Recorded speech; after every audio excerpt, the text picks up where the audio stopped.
ሄሎ አቤት። ሰላም ነው? ሰላም እግዚአብሔር ይመስገን። እንዴት ነው? ደህና ነኝ። የደውለሽ ነበር አይደለ? አዎ ደውያለሁ። ኦኬ እሺ። ላይቭ ላይ ያለሁት ስትሪም እያደረኩኝ ነው። ማውራት ትችያለሽ ፈቃደኛ ከሆንሽ። አወራለሁ፣ ችግር የለውም። እኔ ግን ባለትዳር ነኝ፣ አንድ ልጅ እናት ነኝ። ግን አሁን ስደት ነው ያለሁት። ከባሌ ጋር ተጣልቻለሁ። ኦኬ እሺ። ግን እኔ ፍቺ እፈልጋለሁ። እዚህ ሆኜ እንዴት? ኦኬ ባለሽበት ቦታ ነው ፍቺ መፈጸም የምትፈልጊው? አዎ እዚህ ያለውኝም ፍቺ መፈጸም እፈልጋለሁ። ኦኬ ለምንድን ነው መለያየት የፈለግሽው ወይ ደግሞ የተለያያችሁት ለምንድን ነው? አዎ መናናቅ አለ። በምን የተነሳ? ለምን? ማን ነው የሚንቀው? ማን ነው ተናቂው? ማን ነው ናቂው? እሱ በጣም ይንቀኛል። በቃ ያልሆንኩትን ነገር ሆነሻል ምናምን። የድሮ ጓደኛ ነበረኝ። ትንሽ ከሱ ጋር ቴክስት ተጻጻፈን፣ በሱ ጉዳይ የተነሳ ነው። ኦኬ በትዳር ውስጥ እያለሽ ነው ከበፊት ጓደኛሽ ጋር ቴክስት የተጻጻፍሽው? አዎ። ለምንድን ነው የተጻጻፍሽው? አስፈላጊ ነበረ? ግን እሱ ደህና ነሽ ወይ ብሎ ሲጠይቀኝ እኔም መለስኩት። ምን አልሽኝ? እሱም ደህና ነሽ ወይ ብሎ ሲጠይቀኝ እኔ ደግሞ መልሱን መለስኩት። ደህና ነኝ እግዚአብሔር ይመስገን፣ አሁን አግብቻለሁ፣ ባለትዳር ነኝ ብዬ መለስኩት። እሺ እዚህ ከመጣሁ በኋላ ነው ይሄ ነገር የተፈጸመው። ስልኬ ደግሞ ኮኔክት የተደረገ ነው። ከኢትዮጵያም ይዤ ነው የመጣሁት። እኔ ፓስዋርዱን ሁሉ ነገር እሱ ያውቃል። በዛ ጉዳይ ነው የተጣላ ነው ማለት። ያወራሽውን ኮንቨርሴሽን ባለቤትሽ ያውቃል ነው እያልሽኝ ያልሽው? አዎ ያውቃል። ሜሴጁን ያያል እሱ። እኔ ሲተኛ እሱ ፓስዋርዱን ያውቃል ከፍቶ፣ እሱ ደግሞ ይሰማል። ኦኬ ሶ ያወራሽው ይሄን ብቻ ነው? አግብቻለሁ፣ ባለትዳር ነኝ ምናምን አይነት ነገር ነው? ሌላ ምንም ነገር አላወራሽም? አዎ ባለትዳር ነኝ፣ ምንም ነገር አላወራሁትም። ኦኬ እኔ ምልሽ ግን ጨንቆኛል። ኦኬ ምን ያህል ጊዜ ሆነሽ ከሀገር ከወጣሽ? 3 አመት ነው። ከትዳርሽ ጋር ኦልሞስት ካገባሽ በኋላ ነው ወደ ውጭ የወጣሽው ማለት ነው? አዎ አንድ ልጅ ወልጄ ነው የወጣሁት። አዎ ባለቤትሽ ይሄን ነገር ፈቅዶ ነው የወጣሽው ወይስ በራስሽ ፍላጎት ነው? አይ ፈቅዶ ተነጋግረን ነው የወጣሁት። ለምንድን ነው ተነጋግራሽ የወጣሽው? ማለት ባለትዳሮች መለያየት የለባቸውም። ጥሩ ገቢ የላችሁም ነው አብራችሁ ሳላችሁ? እሱ ስራ የለውም ወይስ ምንድነው? አዎ ጥሩ ገቢ የለንም። አዎ የቤት ኪራይ ያለ ብዙም አይመቸኝም ነበረ። እሱም ጥሩ ስራ አልነበረውም። በዛ ላይ እኔ በቃ እዚህ ኪራይ ቤት ላይ እስከመቼ እንኖራለን? 2 አመት ሰርቼ እመለሳለሁ ብዬ በሱ ፍቃድ ወጣሁኝ። ከዛ በዛ መሃል ይሄ ነገር እንትን ሆነ። ኦኬ በወጣሽ በምን ያህል ጊዜ ነው ይሄ ነገር የተፈጠረው? ግጭቱ የተፈጠረው? በወጣው በአንድ ወር አለ 2 አመት ሊሞላ 2 ወር ቀርቶ ነበር የዛኔ። ማለቴ ከዛ ሰው ጋር ኮንቨርሴሽኑን ያወራሽውና ባልሽ በዚህ ጉዳይ ላይ ከአንቺ ጋር መጋጨት ከጀመረ ወደ ውጭ ሀገር ከወጣሽ በምን ያህል ጊዜ ውስጥ ነው ማለት ነው? አመት ከ8 ወር ሆኖኝ ነበር የዛኔ። ኦኬ ስለዚህ በአመት ከ8 ወር ውስጥ ነው ከዛ ሰው ጋር አንቺ ቴክስት የጻጻፍሽው፣ ከዛ ባልሽም በዚህ ነገር ላይ ከአንቺ ጋር መጋጨት የጀመረው ማለት ነው? አዎ እንደዛ። ኦኬ ስለዚህ አሁን እስካሁን እንግዲህ 3 አመት ሆኖሻል እንደነገርሽኝ ከሆነ እስካሁን ምንም የፈታችሁት ነገር የለም? ለመግባባት አልሞከራችሁም? አንደዋወልም። ስልኬንም ብሎክ አድርጎልኛል። አንደዋወልም። አንቺ ነሽ ብሎክ ያደረግሽው ወይስ እሱ ነው ብሎክ ያደረገሽ? እሱ ነው ብሎክ ያደረገኝ። ኦኬ ልታስረጁ አልሞከርሽም? ጀስት ምንም ነገር የለም ያ ሰው በፊት የምንተዋወቅ ስለነበረን እንዴት ነው ደህና ነሽ ወይ የሚል ቴክስት ብቻ ነው ደግሞ እንዳገባው ነግሬዋለሁ ብለሽ ልታስረጁ አልሞከርሽም? በጣም ሞክሬያለሁ። ምንድነው ምላሹ እንደዛ ስትዩ?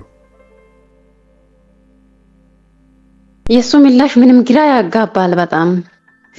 ሁለተኛ አይንሽን ማየት አልፈልግም ነው የሚለው። ከሱ ጋር ሁኚ ሂጂና ከሱ ጋር ሁኚ፣ እኔ አይንሽን ማየት አልፈልግም። ኦኬ አንተ እምነቱን በልተሻል ምናምን ይለኛል።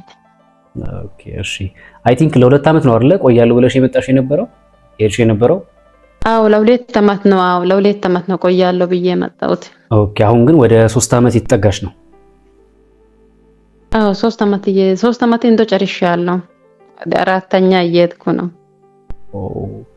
ለምን 2 ዓመት ብለሽ ነበር የሄድሽው? ለምንድን ነው አሁን ወደ 3 ጨርሰሽ ሁሉ ወደ 4 የምትሄጂው? አዎ አለ አይደል ብሩን በቃ ለሱ ነው የላኩት። በቃ ብሩንም አበላሻ እንትን በቃ ያስቀመጣ ነገር ምንም የለም። የሆነ ነገር ይገዛል፣ ባጃጅ ይገዛል፣ መልሶ ይሸጣል። በዛ እያለ ምንም ያደረገ ነገር የለም። በዛ ላይ ብር የለኝም። ለዛ ነው የቆየሁት እዚህ። ኦኬ ምን ነበር አስባችሁ የመጣሽው? መጀመሪያ ቤት ለመግዛት ነው? መኪና ለመግዛት ነው? ምንድን ነበር ሀሳብሽ መጀመሪያ? አዎ ቤት ለመግዛት። ኦኬ ቤት ነው መጀመሪያ። እኔ ቤት መግዛት ነው ፈለኩት። አዎ ቤት ማሰራት። ኦኬ ቤት ማሰራት፣ ቤት መግዛት ፈለግሽ። ከዛ ወደ ውጭ ሀገር መጣሽ። ነገር ግን ያው ብሩን ከታች ለሱ እየላክሽው ምንም ቤት ለመግዛት የሚሆን ነገር ላይ አይደለም ያለሽው። አዎ በጣም ምንም የለውም። ልጅም ከሰው ጋር ነው ተጣግታ የምትኖረው። አሁን አንቺ ከሀገር ውጪ ሆነሽ እሱ ብቻውን ቤት ተከራይቶ ነው የሚኖረው። ለምንድን ነው ቤት ተከራይቶ የሚኖረው? የገዛ ልጅ አይደለች እንዴ? ለምን ነው ከሱ ጋር ማትኖረው? ከሱ ጋር መኖር እሱ በቃ ጸባይም የለውም። በቃ ልጄን ይመታል ምናምን እንደዚህ ስለሚያረጋኝ እኔ ደግሞ ከቤተሰቦቼ ጋር ነው የምትኖረው። ይሄ ነገር ሌላ ነገር እንድጠረጥር እያደረገኝ ነው። ታማኝ ነው ለትዳሩ? እስቲ ንገሪኝ። ኢትዮጵያ እያለሁኝ በጣም ታማኝ ነበረ። አሁን እዚህ ከመጣሁኝ እኔ እንጃ ፈጣሪ ያውቃል። ኦኬ እሺ አሁን እኔ የወንድምነቴ ልንገርሽ። አሁን ልልሽ የምችለው ምን መሰለሽ፣ በመሰረቱ ሰው ትዳር ዓለም ውስጥ ከገባ በኋላ መለያየት አለበት ብዬ አላምንም። መለያየት ብዙ ጣጣ ስላለው ማለት ነው። ምክንያቱም የትኛውም ሰው ነው፣ በዚህ ምድር ላይ ስሜት አለው። በመካከል መለያየት ሲፈጠር ብዙ የሚገቡ ሶስተኛ ወገኖች ስለሚኖሩ መለያየቱ በራሱ ራሱን የቻለ ችግር ነው። አሁን እውነት እናውራ ከተባለ ያላችሁበት የኑሮ ስታተስ ከሀገር ወጥተሽ ትዳርሽን እንድትታይ ያደረገሽ እንጂ በትዳር ውስጥ ብትሆኚ ኖሮ አሁን ያልሻቸው ነገሮች በሙሉ አይፈጸሙም ነበር አይደለ? በጣም ደስተኛ ነበርኩ። ስለዚህ እሱም ለአንቺ ታማኝ ነው፣ ይወድሽ ነበረ፣ አንቺም ትወጁ ነበረ፣ በትዳርሽ ደስተኛ ነበራችሁ። ግን የኑሮ ሁኔታ ሆነና ከሀገር ወጥተሽ ባለሽበት ድንገት ያን ቴክስት ያ ሰው ስላየ ታማኝነትሽን አፍርሰሻል በሚል በቃ የማይሆን ነገር ውስጥ ገባ እንጂ እሱም ለአንቺ ጥሩ ነገር ነበረው በፊት። ስለዚህ አሁን ምን መሰለሽ ማድረግ ያለብሽ፣ አሁን ቀጥታ ዘሎ ወደ ፍቺ መሄድ ሳይሆን መጀመሪያ በአካል መገናኘት አለባችሁ እናንተ ሁለታችሁ። ሰሚን ከሆነ እኔ የሚሻለሽን ነው የምነግርሽ፣ ውሳኔውን ለአንቺ ተዋለሁ። አንቺ የምትፈልጊውን መወሰን ትችላለሽ። ግን እኔ ግን የምመክርሽ አሁን እዛው ባለሽበት ከመሬት ተነስተሽ በቃ መፋታት ፈልጋለሁ ምናምን ማለት የለብሽም። አይ ቲንክ ክርስቲያን ነሽ፣ ሙስሊም ነሽ፣ ምንድን ነሽ እምነትሽ? ክርስቲያን ነኝ፣ ጴንጤ። በጣም ጥሩ። ያው ጴንጤም ሁኚ ኦርቶዶክስም ሁኚ ጄሆቫም ሁኚ ያው የምትመሪው በመጽሐፍ ቅዱስ ነው አይደለ? ስለዚህ መጽሐፍ ቅዱስ ላይ ደግሞ ፍቺን ፈጣሪ ይቃወማል አይደለ? አይፈልግም፣ ነፍሱን ይጸየፈው አይደለ? በጣም ስለዚህ መፋታት የሚለውን ነገር ፈጣሪሽ የማይፈልገው ከሆነ ጀስት ማድረግ ያለባችሁ መፍታት፣ ችግሮቻችሁን በንግግርም ሆነ በአካል ተገናኝታችሁ መፍታት ስለሆነ እንደው አስበሽ የመጣሽ የነበረው ቤት ለመግዛት የተሻለ ነገር ነበረ። አሁን ግን ያው እንግዲህ የሰው ሐሳብ እንዳለ ሆኖ የእግዚአብሔር ሐሳብ ደግሞ በዚህ ውስጥ የእናንተ ያሰባችሁት ነገር ሊሳካ አልቻለም። ስለዚህ ከምንም በላይ ትዳር ጥሩ ነገር ስለሆነ፣ ከምንም በላይ ትዳር መልካም ነገር ስለሆነ፣ የሰው ልጅ ሰው ብቻውን ይሆን ዘንድ መልካም አይደለም የተባለው በራሱ በፈጣሪ ስለሆነ ሄደሽ ከልጅሽ አባት ጋር ለልጅሽም ስትይ ለአንቺ ብቻ ሳይሆን ለሱ ብቻ ሳይሆን ለልጃችሁም ስትሉ ልጆች በእናትና በአባታቸው ማድረግ ስላለባቸው መጀመሪያ ማድረግ ያለብሽ ለፍቹም ለምኑም ስለምትደርሺ መጀመሪያ በአካል ተገናኝታችሁ ነገሮችን በአካል ለማስረዳት ሞክሪ። እሺ ያው በስልክ ሲሆንና በአካል ሲሆን አንዳንዴ አንድ አይደለም። ናፍቆቱም እኮ አለ። ያው ወረቀት በራሱ አይናፍቅሽም እንዴ አንዳንዴ? እሱማ ይናፍቀኛል። ታዲያ አሁን ትጠይዋለሽ? እስቲ ንገሪኝ። እሱን ትጠይዋለሽ? እንደው ተናደሽበት ነው እንጂ ጠልተሽው ነው? አሁን ተናድጄ በጣም ይጠላል። እውነት ለመናገር በጣም ነው የሚጠላው። ኦኬ በተፈጠረው ነገር ነው። በተፈጠረው ነገር ነው በጣም ይቃጠላል። አዎ በጣም የተፈጠረው ነገር ነው እንጂ እንድትጠይው ያደረገሽ አንቺ እሱን ጠልተሽው አይደለም አይደል? እሱን ጠልቼ አይደለም እውነት ለመናገር። አዎ እንደዛ ነው። ስለዚህ የጠላሽው ሊረዳሽ ባለመቻሉ ነው አይደል? እየነገርሽው እያየ ክዴት አትረዳኝ ነው። ይሄ ነው አይደል ዋናው ከይዙ እውነትህን ነው። አዎ በቃ ስለዚህ እናንተ እኮ በአካል ብትገናኙ ከሄዳችሁ በ30 ደቂቃ ውስጥ መፍታት የምትችሉት ነገር ነው። እስቲ መጀመሪያ ለመገናኘት ሞክሩና ሀገር ቤት ገብተሽ ከዛ በኋላ መስማማት ካልተቻለ ተለያይታችሁ የምትኖሩበት መንገድ ይፈጠራል። ተለያይታችሁ ማለት ትዳራችሁን አፍርሳችሁ ሳይሆን ትንሽ ጊዜ ተለያይታችሁ እስቲ ምንድነው በመካከላችን ያጋጨን? የተፈጠረው ነገር በመካከላችን ካለው ፍቅር ይበልጣል፣ ከልጃችን ይበልጣል፣ ነገ ከምንኖረው ኑሮ ይበልጣል የሚለው ነገር አነጻጽራችሁ የመጨረሻ ካልሆነ ለህይወትሽ አደጋ የሚጥል አይነት ነገር ከሆነ የዛ ሰዓት እንግዲህ በተባለው መንገድ ልትሄጂ ትችያለሽ። እኔ ግን ትዳርሽ እንድትፈቺ አላበረታታሽም። የፈለገ ነገር ቢሆን አንድ ሰው ትዳር ውስጥ ከገባ በኋላ ትዳሩ መፍታት አለበት ብዬ ስለማላስብ ማለት ነው። ስለዚህ እምትቺ ከሆነ በቃ ቤቱም ተቻለ ነው፣ ካልተቻለ ደግሞ ልጅ አለሽ። ከምንም በላይ ከቤትም ከምንም በላይ የሆነ ፈጣሪ ዘር ሰጥቷችኋልና ያንን ዘር ተንከባክባችሁ ሌላም እንደውም ልጆች ጨምራችሁ አብራችሁ መኖር ስላለባችሁ ያኔ ገና ሀ ብላችሁ ስትጀምሩ ያለውን የፍቅር ጊዜ እንድታስቡ ነው የምመክርሽ እኔ። ስታወሩ፣ ቴክስት ስታረጉ፣ የፍቅር ጊዜ ስታሳልፉ፣ ዴት ስታረጉ፣ ወክ ስታረጉ ብዙ ማስታወሻዎች ጥሩ ጊዜ ያሳለፋችኋቸው አሏችሁ። አሁን በመካከላችሁ የገባው ክፍተት ነው እንደዚህ እንዲፈጠር ያደረገውና ያ ሰው ምናልባት ቴክስት አድርጎ ተለይቶሽ ሊሆን ይችላል፣ ሄዶ ሊሆን ይችላል። እንዴት ነሽ ደህና ነሽ የሚለው ነገር ሰው የሚያውቀውን ሰው ማውራት የለበትም ማለት አይደለም። ነገር ግን ስላየሽና ስላወራሽ አንቺም ሌላ ነገር ከሌለሽ አረ የኔ ባል ምርጡ ባሌ የኔ የምወድህ ባሌ እንደዚህ እኮ ነው ምንም ማለት አይደለም ብለሽ በግልጽ በአካል ተገናኝታችሁ ብታሰጁ ከስልክ በበለጠ በአካል ነገሮች ትንሽ ጥሩ ስለሚሆኑ እሱም ራርቶ ልቡን ሊከፍት ይችላል። አንቺም ደግሞ ካለሽበት ነገር ውስጥ ትመለሻለሽ የሚል እምነት አለኝ። ይሄ የግል ሐሳቤ ነው። መጀመሪያ ብትገናኙ ደስ ይለኛል በአካል መጀመሪያ። እሺ አመሰግናለሁ። እሺ እንደዛ ነው ማለት ሞክራለሁ። እስቲ አዎ ቶሎ ብለሽ ለመሄድ ሞክሪ። ለልጅሽም ስትይ ለሱም ስትይ ቶሎ ተገናኙ። ክፍተት ነው እንደዚህ እየፈጠረባችሁ ያለው መራራቃችሁ ነው። እርግጠኛ ነኝ ስትገናኙ ይስተካከላል፣ ሁሉም ነገር ፊክስ ይደረጋል። እሺ ደውዬ እነግርሃለሁ። እሺ እናመሰግናለን። በጣም መልካም ህይወት። እሺ እኔም በጣም አመሰግናለሁ። ምንም ችግር የለም። መልካም ቀን። እሺ እንግዲህ ሰምታችኋል። አንዳንድ ጊዜ ወደ ፍቺ ሰዎች ሊያመሩ የሚችሉበት መንገዶች በጣም ብዙ መንገዶች አሉ። ግን መረጋጋት እጅግ በጣም ጥሩ ነው ብዬ አስባለሁ። እሺ እሷ ልጆቼን ታሳድግልኝ ብሎ ነበረ ግን ተቀየረ። ኦኬ እሷን አንቺንም ወዳቸዋለሁ አለ ግን ከቻልኩ እቶ የኔ እናት ይኸውልሽ የምመክርሽ ነገር በአጠቃላይ ባለትዳር የሆነ ወንድ ልጆች ያለው ያገባ ወንድ ትዳሩን እስካልፈታ በህጋዊ መንገድ እስካልተፋታ ድረስ ከአንቺ ጋር ብቻ ለመኖር እስካልወሰነ ድረስ ሁለተኛ ሚስት ወይ ደግሞ ተደራቢ ሚስት ሆነሽ ለመኖር መሞከር የለብሽም። ሁለተኛ ሚስት ሆኖ መኖር ጥሩ ነው ብለሽ ታስቢያለሽ? በፍጹም አይሆንም። ስለዚህ ያው ባለቤቴም አይሆንም እያለቻችሁ ነው። በፍጹም እንደዚህ ማድረግ የለባችሁም ማለት ነው። እኔ የግል ሐሳቤን ነው የምነግርሽ። እሺ ሄሎ ሰላም ነው የኔ እናት? አይ ሰላም። እንዴት ነሽ? አለው። ድምፅሽ ትንሽ ርቆብኛል። ከፍ ታደርጊዋለሽ? ልጆች ስለተኙ ኦኬ። አዎ የላክሽውን ሰምቼው ነበረ።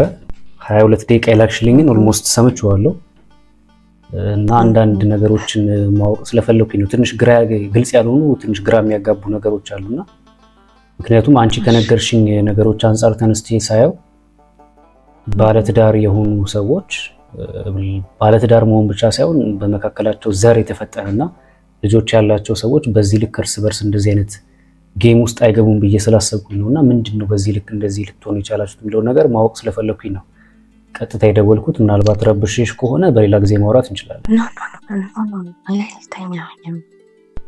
ኦኬ እሺ። እኔም መልስ የሌለው ጥያቄ ነው ለኔ።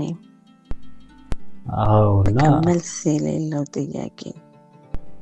ኦኬ እስቲ ትንሽ ግልጽ ለማድረግ አንፃር ያው አንዳንድ ነገሮች መጀመሪያ በቴክስት ጽፈሽልኛል፣ ከዛ ደግሞ በቮይስም ያለው ነገር ስለነገርሽኝ በስንት ዓመትሽ ነው ያገባሽው? ወደ ትዳር የገባሽው በስንት ዓመትሽ ነው? በ23 ኦኬ በ23 ዓመት የመጀመሪያ ላይክ ዲፕሎማ እንደጨረስኩ ኢቭን ላይክ የሰራሁት ላይክ ወይ 3 ወር ምናምን ነገር ነው ወዲያው ነው ያገባሁት። ኦኬ ምን ያህል ጊዜ ቆያችሁ በጮኝነት ወይ ደግሞ በጓደኝነት ወይስ? ያ የምሰራበት ቦታ አለቃዬ እና የእሱ ጓደኞች ምናምን ይተዋወቃሉ። ከዛ ያው ሲመጣ ጀስት ምናምን ነገር ኖርማሊ ጀስት ምንም በቃ ከመታየት የዘለለ ነገር ምንም ነገር ግን ያው በአንዳንድ ሚቲንጎች የስራ ገለመሌ የሆነ ኮርሶች ምናምን ብቻ በእንደዛ እንገናኝ ነበረ። ከዛ እሱ ከዛም በኋላ እሱ ጋር እንድሰራ ይፈልግ ነበረ ማለት በዛ ሰዓት ላይ በቃ እንደዚህ ያው ከመፈለግም አንጻር ገለመሌ ምናምን ብቻ እንደዚህ ከዚህ ከምሰራበት ቦታ ላይ እሱ በጥሩ ደሞዝ ሊከፍለኝ ምናምን አንድ ሌላ መሀላችን አለ እዛ ግዴለሽ ምናምን ብሎ እሱ ጋር ገባሁኝ ማለት ነው ስራ። እሱ ጋር እየሰራው ምንም አይነት ነገር የለንም። ኦልሞስት በስራ ብቻ ላይክ ኦልሞስት ወደ 2 አመት ሰራሁኝ ማለት ነው። ኦኬ። ከዛም በኋላ ነው ሪሌሽን በሂደት እየኖረ ማለት ነው። እና ሪሌሽን ከተባለ ምናልባት 8 ወር 7 ወር 2 አመት አለቃዬ እኔ ነበረው። ኦኬ። ስለዚህ በ2 አመት ጊዜ ውስጥ ኖርማል እንትን ነበረ ቦስነትና አስ ኤ ቦስ ቢሆንም ጀስት እንደዚህ አንዳንድ ነገሮችን አይቼ የሆነ እንትን አንደርስታንድ አደርጋለሁ። ግን እኔ ምንም እንዳልገባው ሰው ነው የምሆነው። ኢቭን እኔ ስራ የቀረው ቀን በጣም ይሉኛል እዛ ያሉ አንቺ ስትቀሪ ሰው ይቀየራል ምናምን ነገር ይሉኛል። ተቃድ ምናምን ብዬ ጀስት ለሌላ ሰው እንኳን ከደወልኩ እንዴት ቀጥታ ለምን ያደውይ ምናምን በቃ ከዛ በሂደት በቃ ራሱ በቃ ነገረኝ ምናምን ደስ እንደሚወደኝ ምናምን ገለመሌ ምናምን ነገር እና እኔ ደግሞ የነበረኝ ለሱ የነበረው ስሜት መውደድ አይደለም ማዘን። አቤት ተፋቷል የማዘን ስሜት ነው የነበረኝ። የማዘን ሴንስ ላይክ ሰው ትዳር ፈቱ እንዴት ብቻውን ይኖራል ግን ምናምን እያልኩኝ በቃ ዝም ብዬ ሳዝነኝ ነበረ። ከሁኔታው የሆነ ሲታመም ምናምን ሳየው ምናምን ሲያሳዝነኝ እንዴት ባይፋታ እንደዚህ አይሆንም ምናምን ነገር እል ነበር እንጂ ፍቅር የሚባለው ነገር በውስጥሽ አልተፈጠረም ነበር? የለኝም። በቃ ማዘን ብቻ ነው ነበረኝ። ያ ነገር እስከ ምን ያህል ጊዜ ነው የቆየው? ማዘን የሚለው ስሜት እስክትጋቡ ነው ወይስ ከተጋባችሁም በኋላ? አሁን ላይ ሳስበው እኔ ፍቅር አልነበረኝም እላለሁኝ። ግን የሆነ በቃ እንዳልኩ የመጀመሪያዎቹ አመታቶች በቃ በጣም ለኔ ናይስ ሰው ነበረ። ከልጅነቴም አንግል ምናምን ብቻ በጣም ትክክል ያደርገኛል ገለመሌ ምናምን ነገር። ኦኬ። እና ጥሩ ነበርና ከዛም በኋላ በሂደት በቃ ጥሩ ሰው ነው ለምን ፈታችሁ ደግሞ ማለት ጀመርኩኝ ከዛ በኋላ ማለት ነው። እሺ ነግሮሽ ያውቃል? እስቲ አጠር ለማድረግ ያክል ያው ላይቭ ስትሪም ላይም ስለሆነ ያለሁት አጠር ከማድረግ አንፃር ነግሮሽ ነበር ከመጀመሪያ ትዳሩ ለምን እንደፈታ ታውቂያለሽ? ለምን ስለው ቺት አርጋብኛል ባለቤቱ። ለምንድን ነው ቺት ልታረግበት የቻለችው? እሱ የሚገባትን ቦታ ይሰጣት ነበር። ግን እኔ ደግሞ እኔ ግን ስጠይቅ ነው አላደረገችም። ከዛ በኋላ ቆይ ግን እስኪ አንዳንድ ነገሮችን እንደዚህ የሚያውቃቸው የጋራ ሰዎች አንዳንድ ነገር ስጠይቅ በጥርጣሬ ነው። ኦኬ። ሚስቱ ቺት አላረገችበትም ጀስት በጥርጣሬ ነው ነገሩ። ኦኬ። ከማን ለማጣራት ሞከርሽ? ከራሷ ነው ወይስ ከሌላ ሰዎች? ኖ ሁለቱን ከሚያውቃቸው ከድሮ ጀስት ላይክ በዙሪያቸው ከነበሩ ሰዎች። ስለዚህ ገና ለገና በጥርጣሬ ተነስቶ ነው ማለት ነው ትዳሩን የፈታው? እንደዛ ነው ያለኝ ኢንፎርሜሽን ስቲል። ኦኬ በጣም ጥሩ። እሺ አንቺ ስታገቢ 23 አመትሽ ነው? እሱ የስንት አመት ሰው ነበር በዛ ሰዓት? ጋፓችን ሜቢ የ15 ወይ የ20 አመት ጋፕ ነው ያለው። ያው ይሄን መጠየቅሽ ለመሰለሽ አንዳንድ ጉዳዮች ዲቴል ካልተወሩ የሆነች ነጥብ መፈልጋት ነጥብ ከወጣችብኝ ሌላ የማይሆን አድቫይስ ልሰጥሽ ስለምችል ማወቅ አለብኝ። ለምሳሌ እድሜያቸው ተመጣጣኝ ነው ወይ፣ በመካከላቸው እውነተኛ ፍቅር አለ ወይ የሚለውን ነገር ማወቅ አለብኝና ለዛ ነው አንቺ 23 አመት ከሆነሽ እሱ በ15 አመት ይበልጠኛል ያልሽኝ። እንግዲህ በሰዓቱ በ13 አመት ይበልጥሽ ከሆነ ይሄ ሰውዬ እድሜው ያለው 38 አካባቢ ነው ማለት ነው። ኦኬ። በፊት ትዳሩ 2 ልጆች አሉት። ከዛ ካንቺም ጋር ከተጋባ በኋላ 2 ልጆች ወልዳችኋል። በዛ በሰዓቱ አንቺ 23 ዓመት 4 ከኔ ጋር 4 ልጆች ነው ያለው። ኦኬ 4 ልጆች ወልዳችኋል። አጠቃላይ በትዳር ምን ያህል ጊዜ ቆያችሁ ማለት ነው? አጠቃላይ እስካሁን 16 ዓመት። ኦኬ አሁን በህጋዊ መንገድ ተፋታችሁ ጨርሳችኋል ነገሮችን ወይስ አሁንም አብራችሁ ናችሁ? ሰፓሬት ግን ጀስት ብለን እንኖራለን። አላችሁ አሁንም አንድ ቤት ውስጥ ናችሁ? አብራችሁ ናችሁ? ኦኬ በእነኛ 16 ዓመት የትዳር ህይወት ውስጥ 3 ጊዜ ፍርድ ቤት ጠርቶኛል ያልሽው? ወይ ጉድ! ለመፋታት ነው ወይስ ለመክሰስ ነው እዛ ፍርድ ቤት የቆምሽው? አንዴ እኔ ጀስት ለምን እፋታለሁ ብዬ ነው የምሄደው። አይ እሱ ጥሪ የሚያቀርበው ምንድነው? ጥሪው ለመፍታት ነው? ለመፋታት እና አንዴ ከቤት ሲወጣ አንዴ 1 ዓመት ቆየ፣ አንዴ 6 ወር ቆይቶ ተታረቅን። የሁለተኛውን አልመጣም ኮርት ላይ አልኩት፣ ጨርስና ወረቀት ላክልኝ አልኩት። የሶስተኛው ደግሞ ሲወጣ ኦልሞስት 6 ወር 7 ወር የሚሆን ወጣ። ሲያየኝ እኔ ምንም ለውጥ የለኝም፣ ተመልሶ ደግሞ ይገባ ማለት ነው። እሺ አንዴ ግልጽ ለማድረግ እዚህ ጋር ተመልካቾችም እያዩ ስለሆነ በመካከላችሁ 3 ጊዜ የፍርድ ቤት ጥሪዎች እንደነበሩ ነግረሽናልና በዛ በጥሪዎች መካከል ጨርሳችሁ ነው የተለያያችሁት? ማለት ፍርድ ቤቱ እንዳለያያችሁ በህጋዊ መንገድ ጨርሳችሁ ነበር? ከዛ ታርቀናል እያለን እኮ ነው። ከዛ ድጋሚ ታርቀናል እያላችሁ ደግሞ አብራችሁ ትሆናላችሁ። እሺ በምትታረቁ ሰዓት ያን በፊት የተቀደደውን ታድሱታላችሁ ድጋሚ? ኖ በቃ ወደ ደብዳቤ እኔ በቃ ምንም እሱ እንትን ይላል። በቃ ደብዳቤ ከገባት ኦኬ ይለኛል። እሺ በቃ ተስማምተናል አብረን ለመኖር ልጆች ለማሳደግ በቀለመሌ ምናምን። ከዛ ደብዳቤ በዚህ መንገድ እያስተካከላችሁ በደብዳቤ ታስገባላችሁ። ከዛ ደግሞ መልሳችሁ ፍርድ ቤት ትቆማላችሁ። ከዛ ደግሞ መልሳችሁ ትታረቃላችሁ በደብዳቤ እያለ በቃ 3 ጊዜ ማለት ነው። ኦኬ እሺ በጣም ጥሩ።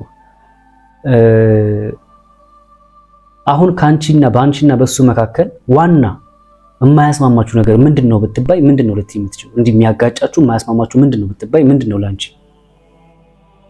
ቅናቱ። ምንድነው የሚያስቀናው? አንቺ የምታወሪው ሰው አለ? የምታወሪያቸው ሰዎች አሉ ወይስ ገና ለገና በስራ ቦታሽ ላይ ብዙ ሰው ስላለ ነው? ያ እንዳልኩ ስራ ቦታ ላይ ጾታ ምርጦ ሰው አይመጣም ለመታከም አይደለ? ትክክል። ያ እና እኔ ሁሉም ሰው ሲመጣ እኔ ጋር በአንድ አይን ነው የማየው። ቃሴ ከስተመር ጀስት ማንም ላይ ተኮሳተሪ አላናግርም፣ ለሁሉም አልስቅም። እሺ ባውንደሪ አለክ ለሁሉም ነገር። ግን አንዳንድ ሰው ከሆነ ጊዜ በኋላ ቴንኪው ብሎክ ይመጣል ምናምን አይደለ? በሆነ አጋጣሚ ከዛ ለምን ይሄ ሰው ልመጣ ይሄ ሰው ብቻ ወንድ የተባለ እኔ ስልክ ላይ ለምን ይደውላል? እሺ እነዛ የሚደውሉ ሰዎች ወይ ደግሞ ቴንኪው ለማለት የሚመጡ ሰዎች ቴንኪው ከማለት ባለፈ ሌላ ቀጠሮ ማስያዝ ወይ ደግሞ ረጅም ማውራት የሚባሉ ነገሮች አሉ? የለም ነው አያውቅም። ወንድ ብቻ አይደለም ባይዘው እኔ ስንት ሴቶች አሁን ላይ እንደ ፋሚሊ እንደ እህት የሆኑ ብዙ አሉ፣ ብዙ ከስተመሮች። ኦኬ ስለዚህ አሁን በአንቺና በሱ መካከል ትልቁ ግጭት አለማመን ነው። እሱ የሚመጡ ሰዎች በሙሉ ከአንቺ ጋር ግንኙነት ያላቸው ይመስለዋል። እሱም ብቻ አይደለም ባይዘው ከገዛ ወንድሙ ጋር እንኳን ጠርጥሮኛል። ለምንድን ነው ከገዛ ወንድሙ ጋር የጠረጠረሽ? የተለየ ነገር ምን አደረጋችሁ? እዚህ ሀገር አይኖርም ወንድሙና ሲመጣ እኛ ቤት ነው የሚያርፈው፣ ከድሮ ማለት ነው ከድሮ። እሺ እና ሜቢ እሱ በጠዋት የሚወጣ ከሆነ ቤት እንግዳ አስቀምጬም ከሱ ጋር አብሬ አልወጣም። ወይ ቁርስ መቅረብ ያለበትን አስተካክዬ ምናምን ከዛ እወጣለሁ። ሲመጣ በተለይ የመጨረሻውኛ ቤት ሲያርፍ የመጨረሻዎቹን ነፍሰ ጡር ነኝና ትንሽ ይደክመኝ ነበር፣ ያመኝ ነበር ምናምን ነገር እና ሌሊት እንቅልፍ አልተኛም፣ ወይ ጠዋት ላይ እንቅልፍ ይጥለኛል ምናምን ነገር እና ከዛ ስነሳ ወይ እሱ ካለ ወይ አልወጣህም እንዴ ምናምን ብዬ ቁርስ አቀረባችሁለት ወይ ምን በላ ምናምን ጅስት ያለውን ነገር እንትን አደርጋለሁ። ከዛ የሆነ ሰዓት ላይ አይሄድም እንዴ ከቤታችን ምናምን ማለት ጀመረ። እንዴ እንግዳችን ነው ወንድምክ ነው የት ወይ አንተ አናግረው እኔ አላውቅም ምናምን ስል አይ ለዱርዬነት ነው የመጣው እኛ ቤት የሚያርፉ ለዱርዬነት ነው ምናምን አለ።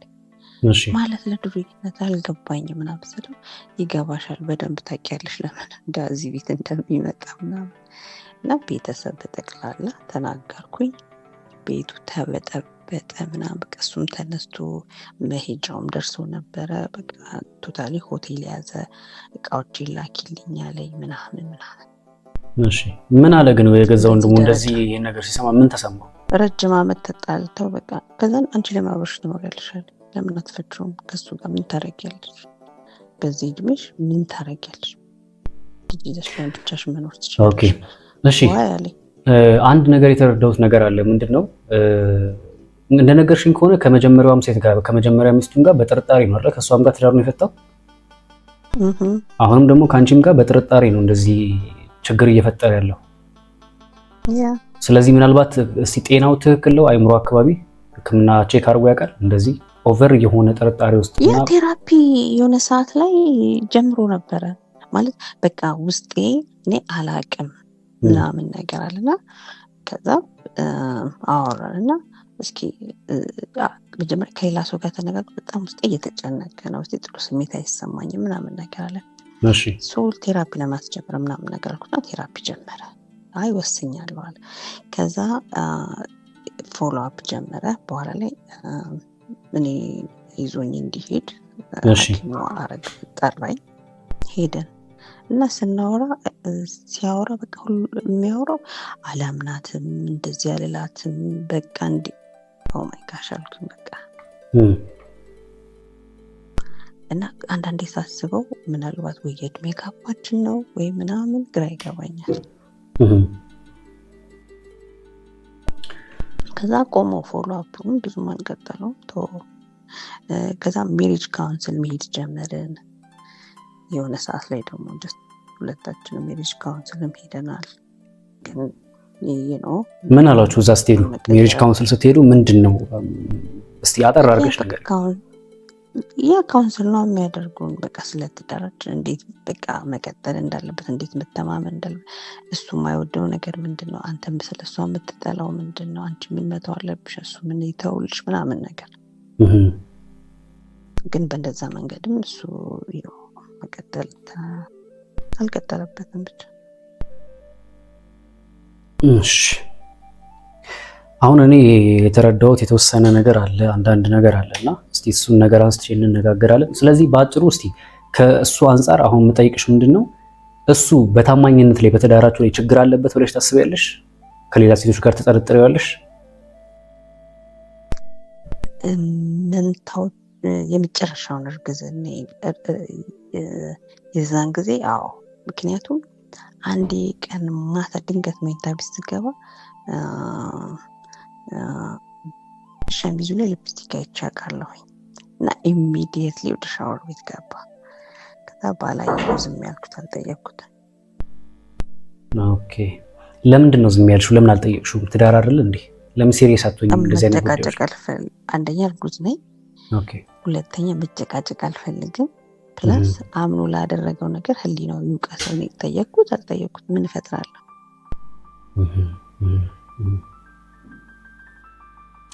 እሺ አሁን ላይ እንዴት ነው እስቲ ቤት ውስጥ ያለው ነባራዊ ሁኔታ ምን ይመስላል? ሰላም ናችሁ? አሁን ትነጋገራላችሁ? በደንብ ታወራላችሁ? ትግባባላችሁ? ላናግረው አይደለም ድምፁን መስማት አልፈልግም። ታዲያ እንዴት ነው? ከስራ ይመጣል ቤት ይገባል ነገር ነው ወይስ ይተኛል ይወጣል? ምንድነው? ይገባው በቃ እኔ ሳሎን ካለው እሱ መኝታ ቤት ነው፣ እኔ መኝታ ቤት ካለው እሱ ሳሎን። ሲጀምር ለየብቻችን ነው። ግን ቤት ውስጥ ስንት ልጆች አለ? ስንት ልጅ ነው ያለው ቤት ውስጥ አሁን? አራት ልጆቻችሁ በመካከላችሁ እያለ ነው እንደዚህ አይነት ነገር የምታደርጉት ቤት ውስጥ? ያፈለገ እንደዛ። ለምን አትለያዩ? ያ ቴንክ ዩ። እኔ እንደዚህ የሆነ ጊዜ ያልኩት የዛሬ ላይክ አመት ኢማጂን 2 አመታችን አንነጋገርም። ከዛ ለልጆቻችን ፕሊዝ እንደዚህ አይነት ፊት አናሳያቸው። ምን እያዩ ነው እነዚህ ልጆች የሚያደርጉት? እና አጥፍቼ ከሆነ አጥፍታለች ብለህ ካመንክ ያው በእግዚአብሔር ፊት ይቅርታ ላለ ምክንያቱም ክርስቶስ ሲሰቀል ፍቅርን ነው ሊያስተምረን፣ ምህረትን ሊያስተምረን ነው። እሱ እየሰቀሉት እየተፉበት ይቅር በላቸው ብሎ ያለ እኔ አንተን ልጆችን አባት ይቅርታ ምንም ክብር እንትን አልልም፣ ከምንም ዝቅ አልልም ብዬ ራሱ ብዬ ምንም ሴት አልሰጠው። እሺ ምንም ይኸውልሽ የመጀመሪያው ነገር ምን መሰለሽ፣ አሁን ባለትዳሮች በትዳር ህይወታቸው ውስጥ እየኖሩ መስማማት ካቃታቸው የመጨረሻ ማለት ሊያለያያቸው የሚችል ሪዝን ከሌላቸው የመጨረሻው ውሳኔ የሚሆነው ለነሱም ጤንነት ለትዳራቸውም ጤንነት እንዲሁም በመካከላቸው ላሉ ልጆች ሲባል ለጤንነታቸው ሲባል የመጨረሻው ደረጃ ላይ ከደረሰ የሚሆነው መለያየት ነው። መለያየት ማለት ግን በፍርድ ቤት ነገሮችን ቀዶ መኖር ማለት አይደለም እያልኩሽ ያለሁት። መለያየት ማለት ራሳችሁን ለማየት እሱም ለብቻው አንቺም ለብቻሽ መኖር ማለት ነው። ተስማምታችሁ ልጆቻችሁን በምታሳድጉበት መንገድ ተስማምታችሁ መኖር። አይ ቲንክ ክርስቲያን ነሽ አይደለ? እምነትሽ እንደማየው ከሆነ ክርስቲያን ስለሆንሽ ይሄ መጽሐፍ ቅዱስ ላይ የተጻፈውን ነገር ነው የምነግርሽ። ሰው ትዳሩን የሚፈታው ወይ ደግሞ የሚፈቀድለት ወይ ደግሞ ሌላ ሰው ማግባት የሚችለው ያ ሰው የፍቅር አጋሩ ከሞተበት ነው የመጀመሪያው። ሁለተኛው ደግሞ በህይወት እያለ በላዩ ላይ ቺት ካረገበት ብቻ ነው። ከነኚህ ምክንያቶች ውጪ እኔ አሁን የምድሩን ዲሞክራሲ ብቻ አይደለም የምነግርሽ። ምድሩ በፈለጋችሁ ሰዓት ለእናንተ ሰላም ሲባል ለልጆቻችሁ ሰላም ሲባል በፈለጋችሁ ሰዓት ሊያፋታችሁ ይችላል። ነገር ግን እንደ አንድ ክርስቲያን ደግሞ እዚች ምድር ላይ 60 እና 70 ዓመት እንደሚኖር ሰው እኔ የዘላለሙንም ነው አሻግሬ አይቼ ማወራሽ። ተረዳሽኝ አይደለ? ዛሬ ምናልባት እኔ አውሮቼሽ ኧረ የታባቱ ካልተስማማሽ ፍቺው እንጂ ምን አባቱ ዋናው አንቺ ጤና ብዬ እንደ አንዳንድ ስሜታዊ እንደሚሆኑ ሰዎች እንደዛ ብዬ ልመክርሽ አልችልም። ኦቨር አሁን ቅድም ቺት አድርጎብሽ ያውቃል ወይ ታማኝነት ላይ እንዴት ነው ብዬ የምጠይቅሽ፣ ትዳርን እንኳን የመጨረሻ ለመፍታት እንኳን ያንን ነገር መደረግ አለበት። ለዚህ ነው ቅድም የቻፕስቲክ ነው የምን የሊፕስቲክ ምልክት እንትን ላይ ሸሚዙ ላይ አይቻለው ስትይ ለምንድን ነው ያልጠየቅሽ? ይሄ እኮ ሲሪየስ ነገር ነው። ምክንያቱም ይሄ ሰው በትዳርሽ ላይ እየማገጠ ከሆነ አንደኛ የአንቺንም ህይወት እየጎዳ ነው፣ ሁለተኛ የልጆችሽን ህይወት እየጎዳ ነው፣ ሶስተኛ ራሱንም እየጎዳ ነው ያለው። ለምን አንቺ ምናልባት ከዚህ ሰው ጋር የትዳር አጋርሽ ሆኖ ከአንቺ ጋር ልጆች እያሉ ህይወት እያለው ሌላ ሴት ጋር እየሄደ ጭን ስር የሚል ከሰከስ ከሆነ የመጀመሪያው ማድረግ ያለብሽ ኮምፕሊትሊ ትዳርሽን መፍታት ነው። ምክንያቱም እዚህ ጋር ሌላ ሴት ጋር የገባበትን ጭን አንቺ ጋር ማግኘት ይችል ነበረ። የሰማሽ ነው አይደል? በደንብ አንቺም ሴት ነሽ፣ ያቺኛውም ሴት ናት። አንቺም ሁለት ጡት ነው ያለሽ፣ ያቺም ሁለት ጡት ነው ያላት። ስለዚህ ይሄ ሰውዬ ወይ የባህሪ ችግር አለበት ወይ ደግሞ እኔም አንቺም የማናውቀው ፈጣሪና እሱ ብቻ የሚያውቁት ሌላ ወይ በሽታ ወይ ህመም ሊኖርበት ይችላል እንጂ አንድ ሰው ጤነኛ ሆኖ ከሚያፈቅራት ሚስቱ ጋር ልጆች መስርቶ ትዳር መስርቶ እየኖረ በምንም አይነት ምክንያት ትዳሩ ካልተበደለ በቀር ሴቷ ካልበደለችው በቀር ሌላ ሴት ፍለጋ የሚሄድበት ምንም አይነት ምክንያት አይኖርም። ግልጽ ነው አይደል ማውራው? ስለዚህ አሁን ጥያቄው ትዳር ላይ እንዴት ናችሁ? ተስማማላችሁ ወይ? ወሲብ ላይ እንዴት ነው ያላችሁ ነገር? ትጣጣማላችሁ ወይ? ትግባባላችሁ ወይ? እንግዲህ ቅድም ስጠይቅሽ በ15 ዓመት እና 20 ዓመት ይበልጠኛል ብለሻል። ይሄ በራሱ ራሱን የቻለ ትልቅ ተጽዕኖ ነው። ምን ማለት እንደሆነ ገብቶሻል? እሱ የ15 ዓመት ወጣት እያለ አንቺ ገና አልተወለድሽም ማለት ነው ባጭር ቋንቋ። ይሄ ማለት የ16 ዓመት ወጣት ልጅ ገና የተወለደችን አራስ ቤት ያለች ልጅ እንደማግባት ማለት ነው። ይሄ ደግሞ ትክክል አይደለም። በቃ ወንድና ሴት መካከል እድሜ ጋፕ መኖር ያለበት በጣም አነሰ ከተባለ እንደው እኩያ የሚጋቡ ሰዎች አሉ። እኩያም አልመክርም። አንዳንዶች ያው በእድሜም የሚበልጣቸውን የሚያገቡ ሴቶች አሉ። ነገር ግን እንደው ምንም ቢሆን ቢያንስ 1 ዓመት እንደው የፈለገ ቢሆን 1 ዓመት መብለጥ አለበት። በጣም በዛ ከተባለ 10 ዓመት 10 ዓመትም በጣም ብዙ ነው። ምክንያቱም አንቺ ገና በዛ ሰዓት ያልጠገብሽ ልጅ ነሽ። ብዙ ነገር መፈለግ ልትችያለሽ። ያ ሰው ደግሞ በ38 ዓመት ኦልሞስት ወደ 40 እየተጠጋ ነው። አንቺ የምትፈልጊያቸውን ነገሮች ላይፈልግ ይችላል። ይሄ በራሱ በመካከላችሁ ያለውን ነገር ክፍተት እንዲፈጠር ያደርጋል። እንግዲህ ስንለው በጣም ብዙ ነገር በቃ በእኔ ሲስተም አድርጌው ነው። ልክ ሙቪ መግባት ካለብን እንገባለን ምናምን። ጀስት ዛሬ ራት ውጪ መብላት ካለብን ቀን ወስነን በቃ ቅዳሜ የውጪ ራት ነው፣ በዚህ ቀን ሙቪ እናያለን፣ በዚህ ቀን እንደዚህ ጂም እንሄዳለን፣ በዚህ ቀን እንደዚህ ስኬጁል አድርገን በጣም ነበር ላይክ እንደ ጎልማሳ ስታፍ አለባበሱን ሼፕ አድርጌው ምናምን ነገር ፕላስ እኔ ለሌላ እንደዚህ ምናምን ነገር ምንም ጣጣ የለኝም ማለት ኦፕን ነኝ። ሲጀመር ዋይ ትዳር ላይ ኢንጆይ ካላደረጉኝ ሌላትም ኢንጆይ ላደርግ አልችልም። በእንደዛ ምንም አይነት ነገር የእሱ ከዝን በሆነ ነገር እንደዚህ በጣም ሰርፕራይዝ አደርገዋለሁ ምናምን ልደቱን አከብራለሁ ምናምን ነገር ከዚያ ጊዜ አይቶ ምን እንዳልታቀል አንቺ እኮ ለአበሻ አትገቢም ነበር ነው ያለው። ከሚያየው አንግል ማለት ነው። ኢቭን ሰርግ ስንሄድ ማች ነው የምናደርገው፣ ወይ በሱ ከረባትን ይለብሳል ወይ በሱ በሆነ ነገር ምናምን። በቃ ካረፈድ እናንተ ማች ስትመርጡ ነው አይደል የምታስመሹ ምናምን የምታረፍቹ። በቃ በጣም እንትን ነበርን። ግን ከሆነ ጊዜ በኋላ አላቅም። እሺ አላቅም። አሁን ላይ ነገሩን ስናሳጥረው ምንድነው መሰለሻው ማድረግ ያለብሽ፣ ያው እንግዲህ አሁን ካንቺ ዘንድ ነው ይሄን ነገር እየሰማው ያለው። ያው በሱ በኩል ሌላ ራሱን የቻለ ደግሞ ቅሬታዎች ሊኖሩት ይችላሉ፣ አላቅም። ግን አንቺ ከነገርሽኝ አንፃር ነው ተነስቼ የማወራው። እንግዲህ ልክ ሊሆንም ላይሆንም ይችላል፣ ምክንያቱም ከነገርሽኝ እንጂ ያየሁት ነገር የለም። እንደገና ደግሞ እሱም መጥቶ እዚህ ጋር ምን ከሱም አንደበት የሰማሁት ነገር ስለማይኖር አሁን አንዳንድ ጊዜ ባለትዳሮች እንደዚህ መጥተው ሲያወሩ እነዚያ ሰው ያወራውን ደግሞ ከዛ ሰው ወገን ደግሞ ያለው ነው ሌላ ሰው የትዳር አጋሩን ደግሞ ስንጠይቅ ራሱን የቻለ ሌላ ነገር ሊናገር ይችላል። ሁሉም ሰው ጋር የራሱ የሆነ ኮምፕሌን አለ። ሁሉም ሰው የራሱ የሆነ ቅሬታ አለው። ግልጽ ነው አይደለም? ስለዚህ አንቺ ከነገርሽኝ አንፃር የመጀመሪያው የታማኝነት ችግር ከሌለበት ቅድም እንደነገርሽኝ አንዴ ጠርጥረሻል፣ አይዘሻል። አሁን በምን አግባብ የሴት ሊፕስቲክ እሱ እንትን ላይ ምን ያደርጋል? እስቲ ስራውን ንገሪኝ። ምንድን ነው የሚሰራው? ሕክምና። እሺ ሕክምና የሚሰራ ዶክተር የሴት ሊፕስቲክ ሸሚዝ ላይ ሊገኝ የሚችልበት አጋጣሚዎች አሉ? ስለዚህ ታዲያ የአንዲት ሴት የከንፈሯ ሊፕስቲክ ምን ሊያደርግ ነው? እንትን አንልም ነበር ኦልሞስት በቃ እኔ ነገር ያለው ወንድሙኛ ጋር ነበር። እኔ አሞኛል ምናምን እና የሆነ ሰዓት ላይ ዘግቶኝ ነበር፣ አናገረኝም ነበር። ስለዚህ በዛ ጊዜ ነው ነገር የተፈጠረው። ስለዚህ ባጭሩ ቺት አድርጎብሻል ማለት ነው። እንደዛ አስባለሁ። ኦኬ። ስለዚህ ያንን እያሰብሽ በውስጥሽ የተሰማሽ ነው ዝም ብለሽ እየኖርሽ ያለሽ? ኖ በቃ አሰብኩት። ከዛም በኋላ ኢቭን በግልጽ አወራ። እንደዚህ አድርጋ አታውቅም ምናምን ነገር ብስለው በቃ አናደሽኝ ምናምን አይነት ነገር አለ። ይቅርታ ምናምን ነገር አለ። አናደሽኝ ይቅርታ ምናምን አለ ማለት አደረገ ነው በአጭር ቋንቋ። እንደዚህ ሌላ ፈርዘር አልሄድኩም። በቃ ሻይ ምናምን ጠጥቼ ሊሆን ይችላል፣ ግን ሌላ ነገር አላደረኩም። ኦኬ። የሻይ ውጤቱ ነው ሊፕስቲኩ ሸሚዙ ላይ የተቀመጠው ማለት ነው። አይ ዶንት ኖ አትበይ እንዴ። በግልጽ ለምን አልነገርሽም? አንድ ወንድ የአንዲት ሴት ሊፕስቲክ ሸሚዙ ላይ አለ ማለት ያው ሲላላጡ ነበር ማለት ነው፣ ባጭሩ ሲላፉ ነበር ማለት ነው። ተሳስቻለሁ? ታረማለሁ ከተሳሳትኩ። ለምሳሌሽ እውነታውን አትሽሽሽ። እየነገርኩሽ ያለሁት ላንቺም ለነገም ለልጆችም ላንቺም የሚጠቅምሽን ነገር ነው። እዚህ ጋር መጥተሽ እስካወራሽኝ ድረስ የምጠይቅሽን ጥያቄዎች በግልጽ መልሽልኝ። አንድ ወንድ ላይ የአንዲት ሴት የከንፈር ሊፕስቲክ ልብሱ ላይ ምን ሊያረግ በምን አግባብ ሊሄድ ይችላል? እስቲ ንገሪኝ። አንቺ ምን ሊመስልሽ ይችላል? ምናልባት ወይ መኪና ስደት ወይ ሲሳሳም ገለመለ እንደዛ። በጣም ጥሩ። ስለዚህ ይሄ ሰው እንደዚህ አይነት ነገር ሲያደርግ የተገኘን ሰው ትዳር ውስጥ አብረሹ ለመኖር ፈቃደኛ ነሽ? ሁሌም እኮ እንደዛ እያሰብኩ ስለሆነ ነው። ኦኬ፣ በጣም ጥሩ። የመጀመሪያው ምን መሰለሽ፣ አንቺ ስትኖሪ ነው ሁሉ ነገር የሚኖረው። አንቺ ሰላም ስትሆኚ፣ አንቺ ደህና ስትሆኚ ነው። በነገራችን ላይ አሁን እንደውም ከእናንተ በላይ መጨነቅ ያለባችሁ ለልጆቻችሁ ይመስለኛል። እኔ ሳስበው ምንም የማያውቁ ልጆች አሉ ከእናንተ ውስጥ ይወጡ። ስለዚህ እናንተ ሁለታችሁ አልተስማማችሁም ማለት የልጆቻችሁ ህይወት መበጥበጥ አለበት ማለት አይደለም። የምትኖሩ ከሆነ ስርዓት ይዛችሁ መኖር ነው። መኖር ካልቻላችሁ መለያየት ነው። ሌላ አተካራ ውስጥ መግባትም አያስፈልግም።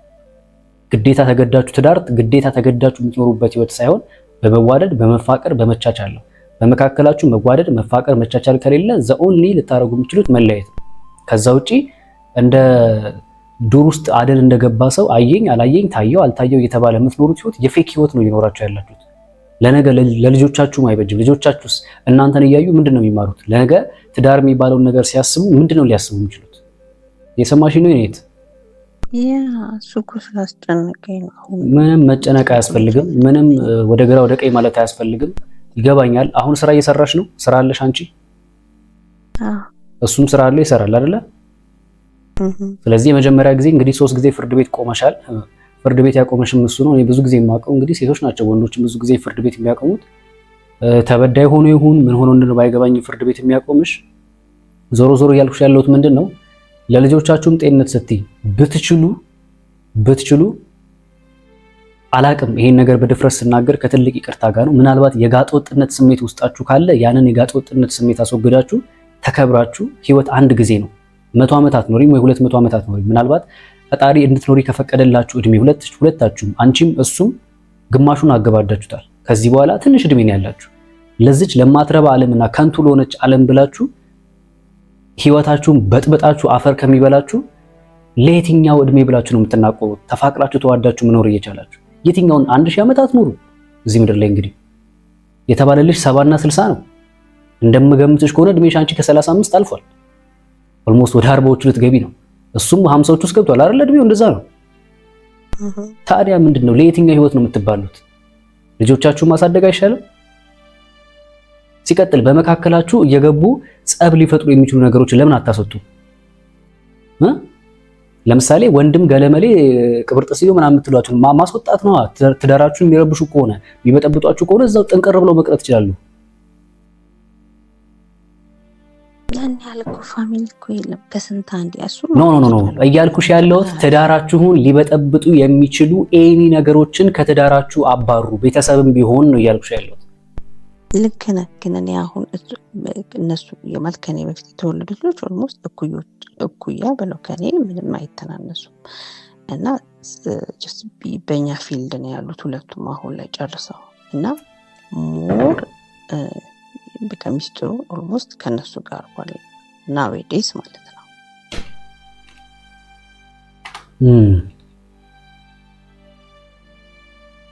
አዝናለሁ ለዚች ለማትሞላ ህይወት በዚህ ልክ መበጣጠስና መነቋቆሩ ጥሩ አይመስለኝም። ኤኒዌይስ 3 ጊዜ ፍርድ ቤት ደረጃ መድረስ አንቺ የልጆቹን እናት 3 ጊዜ ፍርድ ቤት የማድረስ አቅም አለው ማለት አላቅም። ምናልባት በሱ ወገንም የሆኑ ህመሞች ሊኖሩ ይችላሉ። አሁን እሱን ብጠይቅ ቢመጣ እዚህ ጋር ቢነግረኝ የሆኑ ህመሞችን ሊነግረኝ ይችላል። ግን አንቺ ከነገርሽኝ አንፃር አሁን ከሰዓታችንም አንፃር ኦልሞስት እኩለ ሌሊትም ስለሞላ እኔም ላይቭን ልጨርስ ስለሆነ የምትሰሚኝ ከሆነ የሚጠቅምሽን ልንገርሽ፣ ውሳኔውን ላንቺ ተዋለሁ። እንግዲህ ፍሬዘር ወንድሜ አማክረኝ ምን ላድርግ ብለሽ ነው አይደል የመጣሽው እኔ ጋር? ስለዚህ እምነግርሽ ለዚህ ነገር ምንድነው የመጀመሪያው ነገር እስቲ አንቺም ወደ ራስሽ መለስ በይና ምንጊዜም ያው ሰው ላይ ብዙ ነገሮችን ስንጠቁም እኔስ ምኑ ጋር ነው ጥፋቴ፣ እኔስ ምኑ ጋር ነው ስህተቴ የሚለውን ነገር መፈተሹ እጅግ መልካም ነው።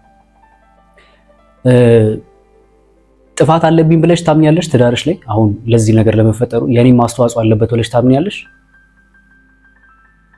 የሆነ ሰዓት ላይ ኦኬ። ስለዚህ የኔም ማስተዋጽኦ አለበት ብለሽ ታስቢያለሽ፣ የሱም ማስተዋጽኦ አለበት።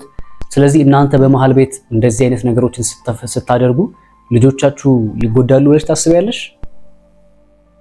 ልጆቼማ በጣም ጥሩ። የትኛውም አንቺም ብትሆኚ ለምሳሌ አሁን አግብተሽ ዛሬ እናት ሆንሽ እንጂ እናት ሳትሆኚ በፊት ልጅ ያለሽ ምናልባት አላቅም ምን አይነት ፋሚሊ ውስጥ እንዳደግሽ፣ ግን በእናትና በአባትሽ እጅ ብታድጊ እጅግ በጣም ደስ ይልሻል አይደለ? በቃ ስለዚህ አንቺም እኔ እሱን ላለመድገም ነው ቴንኪው ያደግኩት እኔ ከአያቶቼ ጋር ነው። አሁን ላይ ቁጭ ብዬ ለምንድነው እናትና አባቴ ያላሳደጉኝ በጣም ሪግሬት አደርጋለሁ። እናትና አባቴ እኔን ወልደው እኔም አላቅም መቼ አብረው እንደኖሩ መቼ ምንም እኔን አያቴ ጋር ነው በቃ ራሴን ያገኘሁት። ከዛ በጣም እርሊ ነበሩ ወጣቶች እናትና አባቴ። ከዛ ሰፓሬት አድርገው እናቴም የራሷን ኑሮ መሰረተች፣ አባቴም የራሱ መሰረተ እና ከሁለቱም ጋር አደኩም። ምንም ያህል ጊዜ አብሬያቸው ነው። እናቴ ከ3ኛ ክፍል እያለሁ ከሀገር ወጣች። ላይክ 10ኛ ክፍል ወይ 11ኛ ክፍል እያለ ሙቭ አድርጋ ተመለሰች። በዛ ያው ትዳር ነበራት ምናምን ነገርና እህቶች አሉኝ፣ ወንድም አለኝ ከእናቴ ከአባቴም ሴም ቲንግ። አሁን ላይ ሁለቱም በህይወት የሉም በመሰረቱ። ግን እሱን ነገር ላለመድገም በእኔ ልጆች ላይ በጣም ሞከርኩ። ኦኬ። ስለዚህ አይተሽዋል ያንን ነገር በእናትና በአባት አለማደግ ወይ ደግሞ የእናትና አባት አለመኖር ምን ያህል ተጽዕኖ እንዳለው አንቺ ህይወት ላይ አይተሽዋል አይደለ? በጣም ነው። ስለዚህ በአንቺ ህይወት ውስጥ ይሄን ነገር ከተመለከትሽ የእናትና የአባት አለመስማማት ወይ ደግሞ አንድ ላይ አለመሆን አብሮ አለመኖር ልጆች ላይ የሚፈጥረውን ተጽዕኖ ካወቅሽና ከተረዳሽ ካለፈው ስህተትሽ መማር ስላለብሽ የመጀመሪያው የምትችሉ ከሆነ ህይወት አጭር እንደሆነ ይግባችሁና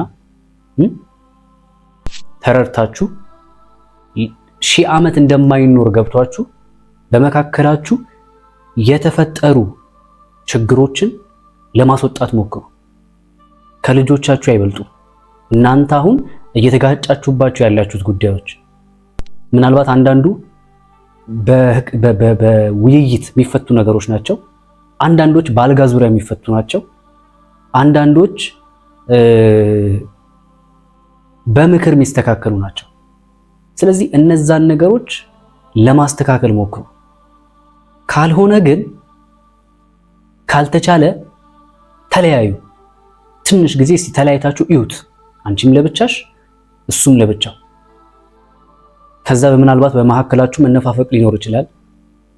ምናልባት ወደ አይምሯችሁ ልትመለሱ ትችላላችሁ። ወደ ቀልባችሁ ወደ ልባችሁ ተመልሳችሁ ምንድነው እንደዚህ እያደረገን ያለው ምን እየሆነን ያለ ነው የሚለውን ነገር ልታስቡ ትችሉ ይሆናል። በሶስተኛ ደረጃ ደግሞ ምናልባት ደግሞ አንዳንድ ጉዳዮች እዚህ ምድር ላይ በውይይትና በንግግር ብቻ የማይፈቱ ነገሮች አሉ። በያላችሁበት እምነት አይ ቲንክ ክርስቲያን ነኝ ብለሽኛል። እንግዲህ የትኛው እምነት ውስጥ እንዳለሽ አላውቅም። ፕሮቴስታንት ይሁን ኦርቶዶክስ ይሁን ካቶሊክ። እሱ ኦርቶዶክስ ነው፣ እኔ ወንጌል አማኝ ነኝ። ትዳር ውስጥ ነው ይሄ ነገር የተፈጠረው? እምነታችሁ የተለያየ ወይስ መጀመሪያ? እኔ ከመጀመሪያ ይኸውልሽ፣ ይሄ እኮ ነው ጥፋቱ። በቃ ለምንድን ነው ከመጀመሪያው በእምነትሽ ከማትመሳሰዩ ሰው ጋር ለምን ትዳር ትመሰርቻለሽ? አንቺ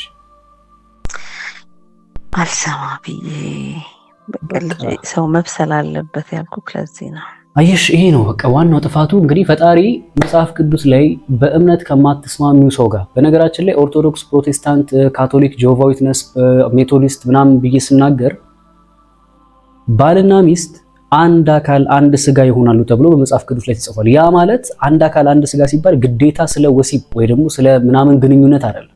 በሐሳብም አንድ መሆን የሚባል ነገር አለ። አሁን በመካከላችሁ የተለያዩ አምላኮች አሉ ማለት ነው። እሱ ኦርቶዶክስ ከሆነ የተለያዩ የራሱ ኦርቶዶክስ የምታምናቸው ዶክትሪኖች አሉ። አንቺ ወንጌላዊ ከሆንሽ በወንጌላዊነት ውስጥ የሚታመኑ የራሳቸው ዶክትሪኖች አሉ። እነዛ ነገሮች በራሱ አያስማማችሁ። ሲቀጥል ምናልባት አንቺ ባለሽበት ቤተክርስቲያን እሱ ላይሄድ ይችላል። አንቺም እሱ ባለበት ቤተክርስቲያን ውስጥ ላትሄጂ ትችያለሽ። ልክ ነኝ አይደል? ሲጨንቀው ባይዘው በጣም ስትረስፉል ሲሆን አዘቢልኝ ነው የሚለኝ። እኔ ይዤው እሄዳለሁ ቸርች ሊጸልይልኝ። አዎ፣ ግን ዞሮ ዞሮ ድራማውን ታዩ። አሁን ድራማውን ታዩ። ቆይ አንዴ ታገሽኝ። እዚህ ጋር አንድ ሰው ገብቶ ነው። አንድ እስቲ ውጣ ወንድማችን ወይ ደግሞ እህታችን ውጪ እስቲ። ይበቃሻል በቃ። እኛ እዚህ ጋር ኔጌቲቭ ኮሜንት አንፈልግም። ሰው ወዶ አይደለም እንደዚህ አይነት ነገር ውስጥ ያለው። እሺ ኤኒዌይስ የምትሰሚኝ ከሆነ አሁን አንዴ ተጋብታችኋል። አሁን አንዴ አብራችኋላችሁ። ብትችሉ አየሽ መሰረቱ ላይ ስታችኋል። አሁን እኮ ለትዳር ሰው እድሜ ስላለው ማግባት ስለቻለ ወይ ገንዘብ ስላለው የሚገባበት ጉዳይ አይደለም። ትዳር ውስጥ ለመግባት ግዴታ ፍቅር ብቻ ደግሞ መሰረት ነው ማለት አይደለም። ፋይናንስ ያስፈልጋል። ትዳር የብዙ ነገሮች ድምር ውጤት ነው። ፍቅር ያስፈልጋል፣ መከባበር፣ መቻቻል። ኢቭን በእምነት ጉዳይም አሁን እኔን ፈጽሞ አልጠበቅኩም ነበር። ሁለታችሁም ተመሳሳይ ክርስትና ውስጥ ያላችሁ ነበር ይመስለኝ። ስለዚህ ዋናው ችግር ያለው እዚህ ጋር ነው ማለት ነው። ለምን ውስጣችሁ የሚቋወም የሆነ መንፈስ አለ በውስጣችሁ በመካከላችሁ። እኔ እንደ መንፈሳዊ ሰው እኔም እምነት አለኝ፣ ግን እንደ መምህር አይደለም ላወራሽ የምችለው እዚህ ጋር፣ ወይ እንደ ቄስ ወይ እንደ ፓስተር ሆኜ ላወራሽ አልችልም። ተረዳሽኝ አይደል ንግግሬ? ስለዚህ ሶስተኛ ደረጃ ላይ ትዳራችሁን ሊያስተካክልላችሁ ይችላል ብዬ ቅድም ስጠቅስልሽ የነበረው ምንድነው፣ ወደ መንፈሳዊ ባላችሁበት እምነት መንፈሳዊ ነገር ላይ እስቲ መለስ በሉ። ምንድነው ችግራችን በሉ። ምክንያቱም በጣም ብዙ ሰው ይሄ ወደ መንፈሳዊ ዓለም ዲፕ ወደ ሆነው ጥልቅ ወደ ሆነው ዓለም መመለስና መመልከት ሲጀምር ብዙ ነገሮች ይስተካከላሉ። ለምሳሌ መጽሐፍ ቅዱስን ተጠቀሚ ከሆነ መጽሐፍ ቅዱስ ላይ ስለ ትዳር ምን ያወራል? አንዲት መጽሐፍ ቅዱስ ላይ ያለች ሴት ለባሏ በምን አይነት መንገድ ነው ሰሚት ማድረግ ያለባት፣ ትዳሯን እንዴት አድርጋ ነው ረን ማድረግ ያለባት የሚለውን ነገር ቼክ አድርጊ። መጽሐፍ ቅዱስ በግልጽ ምንድነው የሚለው? ሚስቶች ወይ ለባሎቻችሁ ተገዙ ይላል። ባሎች ወይ ደግሞ ሚስቶቻችሁን ውደዱ ብሎ ይናገራል። ስለዚህ ምን ማለት ነው? ባሎች ወይ ሚስቶቻችሁን ውደዱ ሲል ለባል የተሰጠው እንዲወድበት የተሰጠው የራሱ የሆነ መጠን አለው።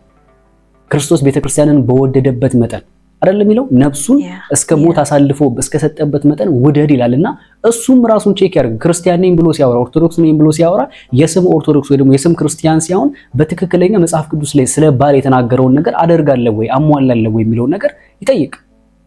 አንቺም ብትሆኚ መጽሐፍ ቅዱስ ላይ ለሚስት የተሰጣት ኃላፊነት አለ። ሳራ አብርሃምን ጌታዬ ብላ እንደምትጠራው የፍርሃት ሳይሆን የመውደድ መገዛት በውስጡ እንዳለ፣ አንቺስ ትዳርሽ ላይ የመውደድ መገዛት አለሽ ወይ? ወይስ በራስሽ ተነስተሽ እንደፈለኩና ለብለሽ ትያለሽ ወይ? ካራክተሬ ልክ ነው ወይ ከመጽሐፍ ቅዱስ ላይ ካለችው ሴት ብለሽ ቼክ አድርጊ፣ ጠይቂ። እንግዲህ ስንት ነገር ነገርኳችሁ። የመጀመሪያው 1000 ዓመት እንደማይኖር አውቃችሁ ለልጆቻችሁና ለራሳችሁ ስትሉ ትዳራችሁ ውስጥ የገቡትን ነገሮች ቤተሰብም ሊሆን ይችላል፣ ሶስተኛ ወገንም ሊሆን ይችላል፣ ሌላም ነገር ካለ አስወግዱ። ሁለተኛ ተነጋገሩ፣ ቁጭ ብላችሁ በግልጽ ና ብለሽ ጥሪውና እስቲ ና፣ ትጠላኛለህ? አትወደኝም? ፍቅር ጠፍቷል? ምንድነው ችግርህ? አንቺም ብትሆን እሱ ቢጥራሽና ተጠያየቁ። ምንድነው ችግርሽ? አትወጂኝም? አታፈቅሪኝም? ምናምን የሚባሉ ነገሮች፣ እንደዚህ አይነት ነገሮችን ተነጋገሩ። ሶስተኛ መንፈሳዊ ነገር ላይ ትኩረት አድርጉ። አራተኛ እነኚህን ነገሮች አድርጋችሁ ካልተሳካ ለጥቂት ጊዜ ተለያዩና ኑሩ፣ እዩት። ደግሞ የብቸኝነት ኑሮ እዩት። ልጆቻችሁ ሳይጎዱ ከሁለታችሁ በጣም ሊንከባከባችሁ የሚችለው ማን እንደሆነ ወስኑና ተነጋገሩ። ለትዳራችሁ ጤንነት ሲባል እንደው ቅንነት ካላችሁ ቁጭ ብላችሁ ለትዳራችሁ ጤንነት ሲባል ተነጋገሩ፣ ቁጭ ብሉና። ካቃታችሁ የመጨረሻው ልታደርጉ የምትችሉት ምንድነው? የእምነት ችግር ካለ በመካከላችሁ ቺት አድርጎብኛል ብለሽ የምታስቢ ከሆነ ትዳራችሁን ሊፈታው የማይችለው ሌላ ትዳር ሊያለያይ የሚችል ነገር ካለ ተፋታችሁ አንቺን በመንገድሽ እሱን በመንገዱ መቀጠል ነው። ሰምተሽኛል አይደል? ያለው ነገር ይሄ ነው። ፕሊዝ በቻልሽው አቅም ላይፍን ቀለል ለማድረግ ሞክሩ። እሺ እናንተ አንቺም ሰራተኛ ነሽ እሱም ሰራተኛ ነው፣ እንዳልቸገራችሁ ያሳያል። በቃ ቢያንስ የተወሰነ እየኖራችሁ ነው። በጣም ብዙ ሰዎች በችግር ውስጥ የሚኖሩ ሰዎች አሉ። አንዳንድ ጊዜ ያላችሁን ነገር አመስግናችሁ አሜን ብላችሁ መኖርን እስቲ ማመስገንን ልመዱ። ጤንነት አለሽ፣ እሱም ጤንነት አለው። ልጆች በልጆች ተባርካችኋል። ልጆች መውለድ የማይችሉ አሉ። ለምንድን ነው ይሄን ማገናዘብ የከበዳችሁ? ፈጣሪ በልጆች ከባረካችሁ አሜን ብላችሁ ልጆቻችሁን ተንከባክባችሁ መኖር እያለባችሁ ለምን? ሲቀጥል በቪዲዮዎቼ ላይ ደጋግሜ እንደምናገረው ካላፈቀራችሁ ወደ ትዳር አትግቡ ብዬ ደጋግሜ ተናግሬያለሁ። ምክንያቱም ትዳር በሚፈቃቀሩ ሰዎች መካከል የሚኖር ህይወት እንጂ በሚተዛዘኑ ወይ ደግሞ በሚከባበሩ ሰዎች ውስጥ የሚኖር ህይወት አይደለም። ምክንያቱም አክብሮትም አዘኔታም ሊመጣ መቻል ያለበት መምጣት ያለበት በፍቅር ውስጥ ሲሆን ነው። ፍቅር የሌለበት እውነተኛ ፍቅር የሌለበት አዘኔታም ሆነ አክብሮት ምንም አይሰራም ትዳር ውስጥ። ስለዚህ ቅድም እንደነገርሽኝ ከሆነ አዝኜለት ነው እንጂ ከጎኑ የሆንኩት አላፈቀርኩትም ብለሽኛል። ስለዚህ አንደኛ የእምነት ጉዳይ፣ ሁለተኛ በውስጥሽ ያለ እውነተኛ ሪል ላቭ ነው ፍቅር ነው የሚለው ነገር ላይ እርግጠኛ አይደለሽ። ስለዚህ ቸኩለሽ ገባሽ። ለዚህ ነው ሲሮጡ የታጠቁት ሲሮጡ ይፈታል የሚባለው። አሁንም አልረፈደም፣ ጊዜ አለሽ። ጤንነታችሁ አልጎደለም፣ አልተራባችሁም። ንገሪኝ እስቲ ተርባችኋል? ንገሪኝ። እየሰማሽኝ ነው? ተርበሻል ወይ? ንገሪኝ እስቲ። ርቦሻል? ምግብ ርቦሻል? ምትለብሹ ልብስ አጥተሻል? ንገሪኝ እስቲ። ጭራሱ ኢሹ አይደለም። ለምን ታለቅሻለሽ? አታልቅሺ። እንድታለቅሺ አይደለም እኮ እያወራሁሽ ያለሁት። በትክክለኛው መንገድ ወደ ራስሽ መለስ ብለሽ እንድታስቢ ነው። ምንም በማልቀስ የምትፈይዲው ነው። አታልቅሺ። እኔ እንድታለቅሺ አይደለም እያወራሁሽ ያለሁት። ካልተራብሽ ካልተጠማሽ ብዙ ረሃብ ያለባቸው ቤቶች አሉ፣ ግን ፍቅር ያለባቸው እነዛ ሰዎች ምን ይበሉ? እሺ እናንተን አይተው ምን ይበሉ? የሚበላ ሳይኖር ትዳራቸውን ጣፍጦላቸው የሚኖሩ አንድ ዳቦ ለሁለት ተጋምሰው የሚበሉ በቆርቆሮ ቤት ውስጥና እንዲሁም በጨርቅ ወጥረው የሚኖሩ ሰዎች ምን ይበሉ? ጤንነት የሌላቸው ሰዎች ምን ይበሉ? እስከ ለተሞት ካንቺ ጋር ነው የምኖረው፣ እስከ መሞት ካንተ ጋር ነው የምኖረው ብላ ከባሏ ጋር የሙጥኝ ብላ የምትኖረው ሴት ምን ትበልሽ? ያንቺን ህይወት አይታ በልጅ ተባርከሽ በጤንነት ተባርከሽ ሳትራቢ ሳትጠሚ ሳትታረጂ መስማማት ካቃታችሁ ታሳፍራላችሁ በጣም። ስለዚህ ዝቅ በይ። ባልሽ ነው፣ ገዢሽ እንደሆነ ይግባሽ፣ መሪሽ እንደሆነ ይግባ። የፈለገ ነገር ቢሆን ዝቅ ማለትን ልመጂ። አንቺን ብትሆኝ እሱም ቢሆን ምናልባት አላቅም፣ ይሄን ቪዲዮ ሪከርድ አድርጌ ለቀዋለሁ፣ አሰሚው የሚሰማው ከሆነ ሰሚት ማድረግሽን አይቶ የፍቅር ችግር ካለበት መጀመሪያውኑ ካንቺ ጋር መሆን የለበትም። ምናልባት አላቅም፣ ይሄን ቪዲዮ ሪከርድ አድርጌ የምለቀው ከሆነ አንተ ባለቤቷ እየሰማኝ ከሆነ ካልታረስክ ካልተጠማ ምንድነው ችግር? ፈጣሪ ጤንነት ሰጥቷል፣ ልጆች ሰጥቷል። አመስግነ ከሷ ጋር አትኖርም እንዴ? ምንድነው ችግር? አንተ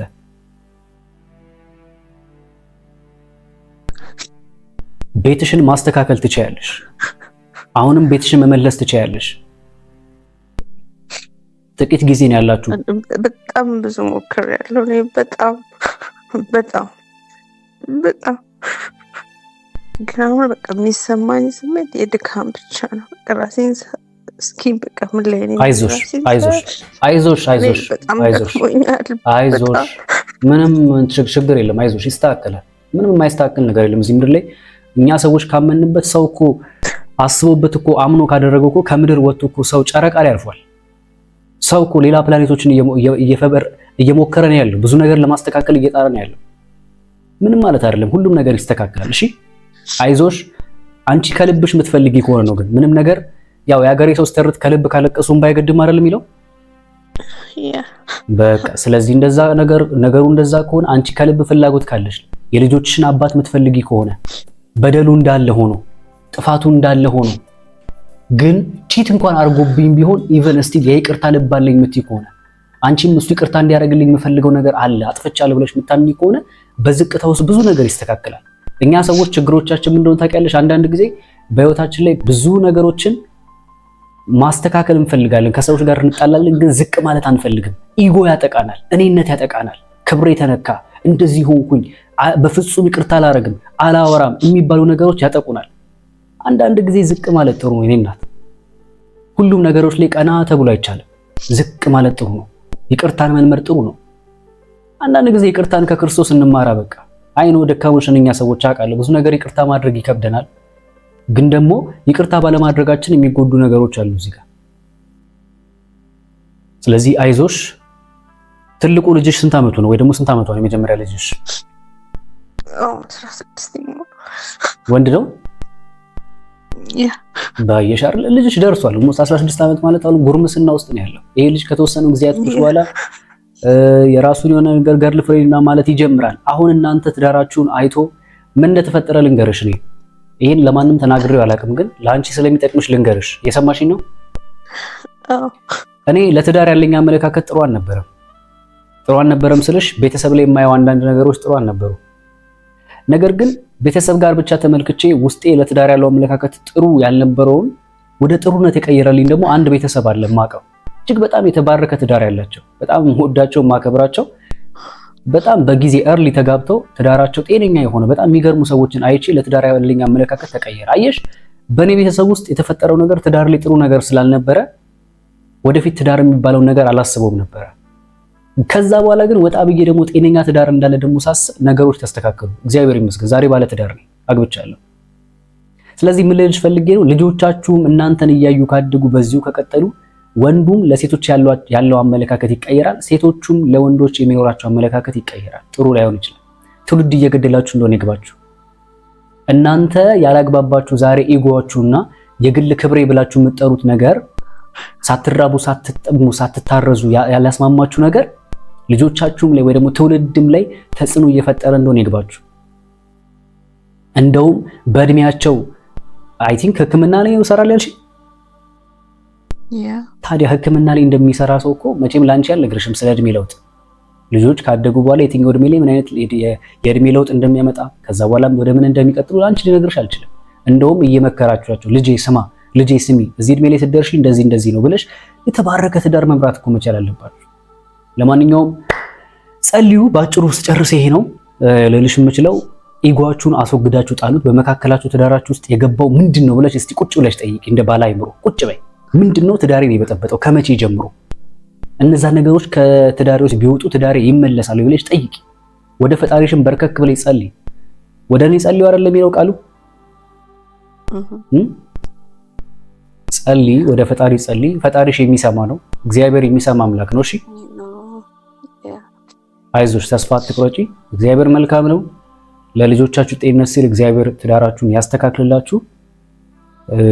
እርግጠኛ ነኝ ይስተካከላል። የማይስተካከል ነገር የለም። 3-4 ሞከራችሁ፣ ለምን 8-9 አትሞክሩት?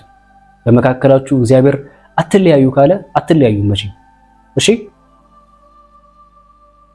አይዞሽ፣ እግዚአብሔር አዋቂ ነው። እግዚአብሔር መልካም ነው።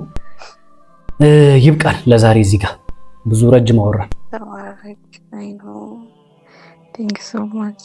ምንም ችግር የለም። እኔ እናት አመሰግናለሁ። እስቲ ሌላ ጊዜ ታሳውቂኛለሽ፣ ነገሮች ሲደርሱ ታሳውቂኛለሽ። እሺ፣ መልካም ቆይታ፣ መልካም አዳር። ባይ